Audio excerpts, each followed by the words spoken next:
नमस्कार, आपका स्वागत है शिवालिक जर्नल में। मैं हूं अरविंद कुमार। दोस्तों, इस वक्त जम्मू कश्मीर से एक बहुत ही दुखद खबर आ रही है। आपको बता दें, जम्मू के ज़िले अखनूर में जो है लालोली एरिया में एक आईईडी ब्लास्ट हुआ है और इस आईईडी ब्लास्ट में भारतीय सेना के दो जवान जो हैं वो शहीद हो गए हैं और 3 जवान जो हैं वो घायल बताए जा रहे हैं। आपको बता दें, ये पूरा हादसा जो है वो उस वक्त हुआ जब ये जवान पेट्रोलिंग पर निकले हुए थे। मंगलवार को करीब 3:50 पर यह हादसा एलओसी के पास वाले इलाके में हुआ। जैसे ही जवान जो थे वो आईईडी के पास पहुंचते हैं, वहां पर आईईडी ब्लास्ट होता है और इस ब्लास्ट की वजह से भारतीय सेना के 2 जवान, जिनमें से कि एक भारतीय सेना के कैप्टन करमजीत सिंह बख्शी हैं और दूसरे नायक मुकेश हैं, जिन्होंने वीरगति को प्राप्त किया है। वहीं ये भी खबर आ रही है जो तीसरे जो घायल जवान हैं वो अब सुरक्षित हैं, खतरे से बाहर हैं, उनका उपचार जो है वो अभी किया जा रहा है। आपको बता दें कि ये पूरा जो इलाका है, पिछले कुछ दिनों से इस पूरे इलाके में घुसपैठ की जो कोशिशें हैं आतंकवादियों की, वो लगातार बढ़ गई हैं। लगातार हमको देखने को मिल रहा है कि किस तरीके से इस बार जो बढ़ती गर्मी के कारण जो बर्फ़ है वो जल्दी पिघलने लगी है।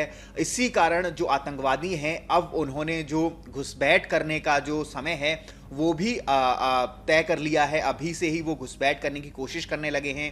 हमेशा ये जो काम होता है वो मार्च के बाद आतंकवादी जो होते हैं वो घुसपैठ की कोशिश करते हैं, लेकिन इस बार मौसम की वजह से आतंकवादी भी जो है वो घुसपैठ जल्दी कर रहे हैं। और ऐसा भी बताया जा रहा है कि अभी कुछ वक्त पहले ही पुंछ में भी एक बहुत बड़ा लैंडमाइन ब्लास्ट हुआ था, जिसमें कि करीब 7 आतंकवादी मारे गए थे।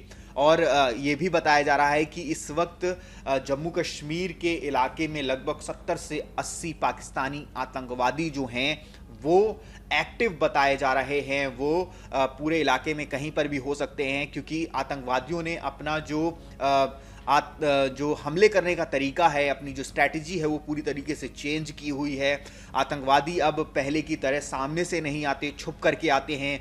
छोटे छोटे 2-2, 3-3, 4-4 लोगों के ग्रुप्स में आते हैं। इनके पास बहुत ही सोफिस्टिकेटेड हथियार होते हैं, जैसे M4 कार्बाइन टाइप के जो हथियार, अमेरिकन हथियार हैं, वो होते हैं। ये जो है थर्मल इमेजिनरी का इस्तेमाल करते हैं। ये आतंकवादी जो है वो सैटेलाइट फ़ोन्स का इस्तेमाल कर रहे हैं। तो कहीं ना कहीं आतंकवादी जो हैं वो, उन्हें कहाँ से ये सारी चीज़ें मिल रही हैं ये हम सबको बताने की ज़रूरत नहीं है। ये सब कुछ उन्हें पाकिस्तान मुहैया करा रहा है ताकि वो जम्मू कश्मीर और भारत के अलग अलग हिस्सों में आतंक फैला सके। आपको बता दें कि पिछले 4 दिनों में 3 बड़े आतंकवादी हमले हुए हैं जम्मू कश्मीर में।